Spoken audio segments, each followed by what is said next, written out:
கர்த்தருக்குள் பிரியமானவர்களே, ஆகஸ்ட் 14 இன்றைய பனித்துளிகளின் தலைப்பானது தனிமையில் ஜெபம். வசனம் மார்க்கு 1வது அதிகாரம் 35வது வசனம்.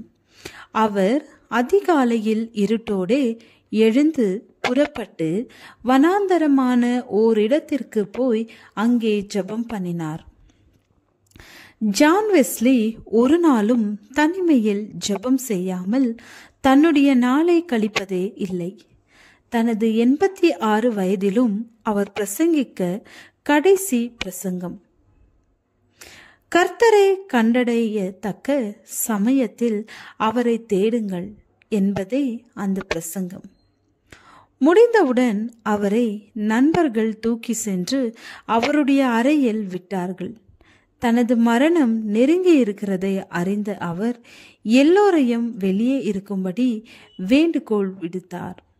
சரியாக அரை மணி நேரம் கழித்து நண்பர்களை அழைத்தார்.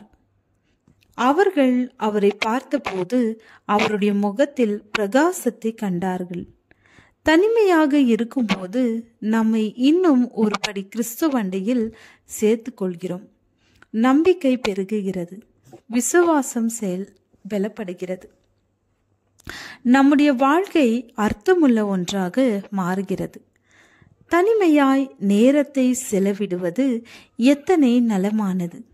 சிறிது நேரம் நம்மை உண்டாக்கின தேவனோடு பேசுவது, சத்தியங்களை தியானிப்பது எவ்வளவு பிரயோஜனம் உள்ளது. இந்த பரபரப்பான உலகில் நாம் எல்லா வேலைகளையும் கவனித்து கொண்டே இருந்துவிட்டு சிறிது நேரத்தை தான் தனிமையில் கழிக்கிறோம். அதையும் ஜெபத்திற்கென்று பயன்படுத்துவதில்லை. தனிமையில் ஜெபிப்பதை குறித்து கிறிஸ்து நமக்கு கற்பித்திருக்கிறார். நீயோ ஜெபம் பண்ணும்போது உன் அறை வீட்டிற்குள் பிரவேசித்து உன் கதவை பூட்டி அந்த ரங்கத்தில் இருக்கிற உன் பிதாவை நோக்கி ஜெபம் பண்ணு. அப்பொழுது அந்த ரங்கத்தில் பார்க்கிற உன் பிதா வெளியரங்கமாய் உனக்கு பலனளிப்பார். அன்றியும் நீங்கள் ஜெபம் பண்ணும்போது அஞ்ஞானிகளைப் போல வீண் வார்த்தைகளை அளப்பாதேயுங்கள். நம்மை படைத்த கிறிஸ்து நாம் தனிமையாயிருப்பது தேவையான ஒன்று என்பதை அறிந்திருக்கிறார்.